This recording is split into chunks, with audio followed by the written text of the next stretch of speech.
이른바 낙하산 인사는 어느 정권이든 어떤 형태로든 이어져 왔습니다. JTBC는 문재인 정부 출범 1년 6개월을 맞아서 현재까지 임명된 1,722명의 공공기관 임원을 전수조사해봤습니다.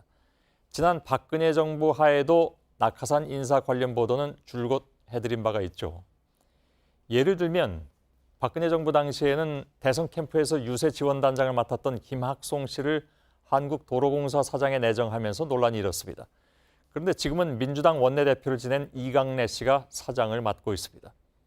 한국마사회 회장도 한국관광공사, 강원랜드, 한국지역난방공사도 모두 마찬가지입니다.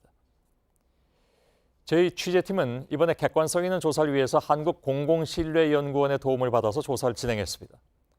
어느 정부든 자신의 철학과 맞고 전문성이 있다면 그것은 낙하산 인사라고 보기 어렵다는 것이 이번 조사의 전제였습니다.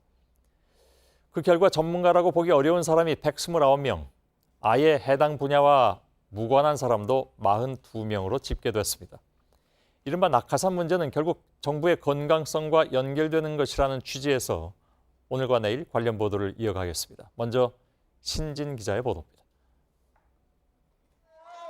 문재인 대통령의 팬카페인 문팬이 2016년 9월 창립 총회를 하던 현장입니다.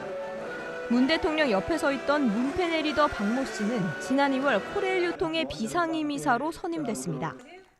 네, 코레일의 계열사 중 한 곳인 코레일 유통은 이렇게 역사 내 편의점과 카페 수백여 곳을 운영을 합니다. 이 비상임 이사들은 회사로 출근하지 않고 한 달에 한 번꼴로 열리는 이사회 회의에만 참석을 합니다. 이 회의 참석 수당까지 합하면 연봉이 1,700만 원에 달합니다. 박 씨는 올해 이사회 회의에 총 7번 참석했습니다. 올해 회의는 한 회 평균 50분가량 진행됐습니다. 박 씨는 인천에서 입시학원을 운영한 것 외에는 다른 경력을 찾기 어렵습니다. 내 자식 키우면서 학원 쪽에 남편이랑 둘이서 열심히 그냥 평범하게 살았어요. 또 다른 비상임이사인 사업가 이모 씨는 한국예술문화단체 총연합회 간부 출신입니다. 이 씨는 더불어민주당 19대 대선 문화예술정책위원회 상임정책위원으로 활동했습니다. 이 씨는 지역에서 철도 축제를 8년간 추진한 경험이 있고 아버지가 철도청에서 30년 동안 근무해 코레일에 대해 잘 안다고 설명했습니다. 코레일은 2015년부터 당기 순이익이 지속적으로 악화되는 등 경영이 부실하다는 지적을 받아오고 있습니다.